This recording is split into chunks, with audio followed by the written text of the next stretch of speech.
Teenage Mutant Ninja Turtles, Teenage Mutant Ninja Turtles. Pardon me, Casey, but Dr. Nerd wishes to talk to you about something vitally important.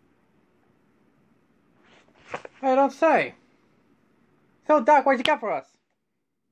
Casey, I bet you were finding out who's been sending these bad movies. Well, sending you these bad movies so you can review them. But regardless, well, I don't know who he is officially, but I got a name. Name is the Dark Phantom. That's his name. Dark Phantom. The Dark Phantom. The Dark Phantom. What kind of RPG Final Fantasy edgelord name is that? Me, I'm not the one to give it a name. He picked it. Irregardless. Just find us a location, okay? Casey, I'm concerned what sucks now. What am I supposed to do until then we're supposed to find this guy? I suppose I could look at something Ninja Turtle related. I know. How about the last Ninja Turtle movie that came out in 2007? That one. I think I'll take a look at that one.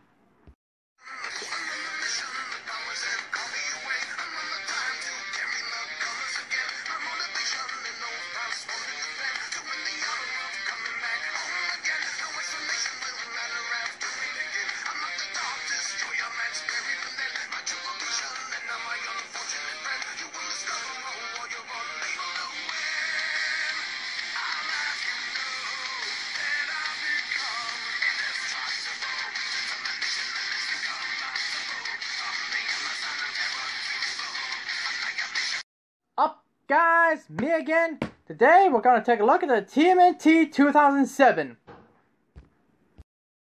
Now I'm going to say this now. I am a huge Ninja Turtle nut. I mean, these guys are amazing. Like, probably the most timeless superheroes of all time. There's Leonardo, who leads, Donatello does machines, Raphael is cool but rude, and Michelangelo the party dude. And these guys are timeless characters. The Turtles were created by Kevin Eastman and his friend Peter Lord to create a darker, grittier version of the Turtles, which is ironically the original version of the Turtles, but yeah, this is where the Turtles actually came from. Dark and gritty. This comic became so big, it managed to give the Turtles an anime series in the 80s, and after that, cinematic trilogy movies.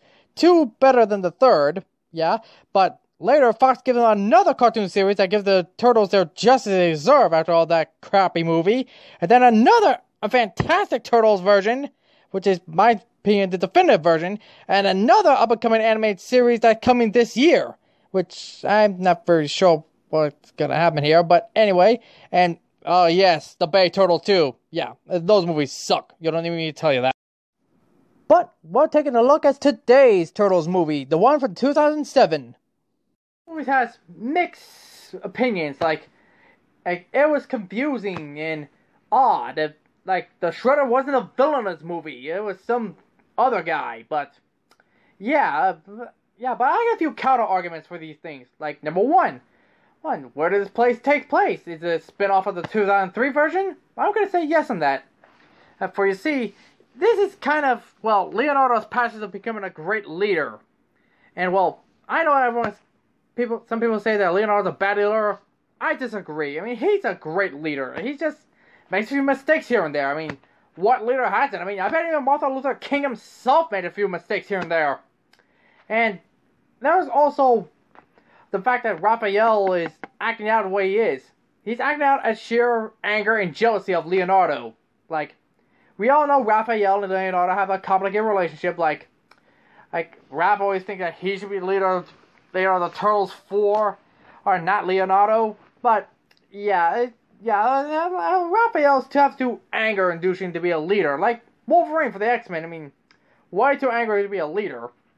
I'm not saying he has the capability of being a leader. He just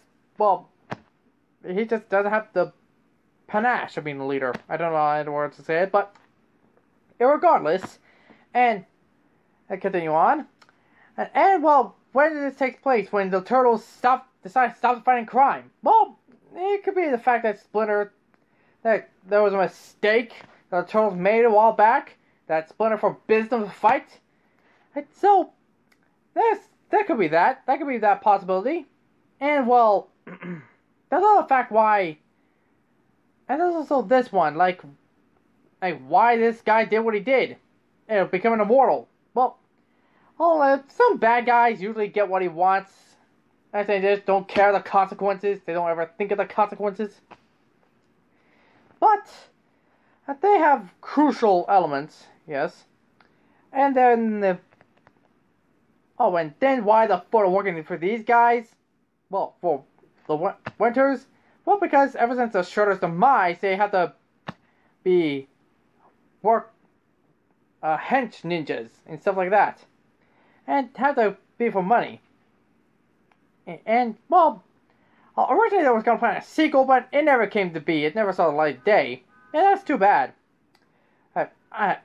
Okay, all those defense, that's all my defense. Now let's talk about the animation, shall we? The animation and the effects were amazing, and I just wish they did better. I mean, this could work on a TV show, but we want to get this kind of anime series is until the last TMNT show cartoon, the Nickelodeon. But this is a pretty the cartoon was pretty close. It was pretty close, and well, and well, what else is there? The villains. They mostly want to get immortality. That's what kind of villains do. It's cliche, yes, but regardless, it's a villain kind of cliche. Anyways, the characters in these movies are pretty spot on. I mean, Splinter was great, the Turtles were great, the villains were okay, the supporting cast was great, and, well, in spite of a few hiccups, even the foot soldiers got a moment to shine, even when they were fighting monsters. Yeah, the bad guys were fighting monsters, yep. And this cast of this movie, it's such a fantastic one. They have Chris Evans as Casey Jones, Sarah Michelle Gellar as April O'Neil, Patrick Stewart as Winters, Nella North as Raphael, James Allard Tail as Leo, Mikey Kellys as Mikey, Mitchell Whitefield as Donatello, Sarah Zatti as Karai, Kevin Michael Richardson, Fred Tatasciore, John DiMaggio, and Paolo Matteotti as the Generals, and last but not least, the late great Mako as Splinter. May he rest in peace. Oh, this might not be the greatest Ninja Turtle movie I ever made, but I still think it's pretty decent for any Ninja Turtle fans, whether it's confusing or not. But regardless, it's a pretty decent show. So, my rating? A 5 out of 5. It's half decent. So, yeah. That's all for today. See ya! Farewell, friends. Don't forget to like, share, and subscribe. And don't forget to check us out on Twitter, Facebook, Patreon, and DeviantArt.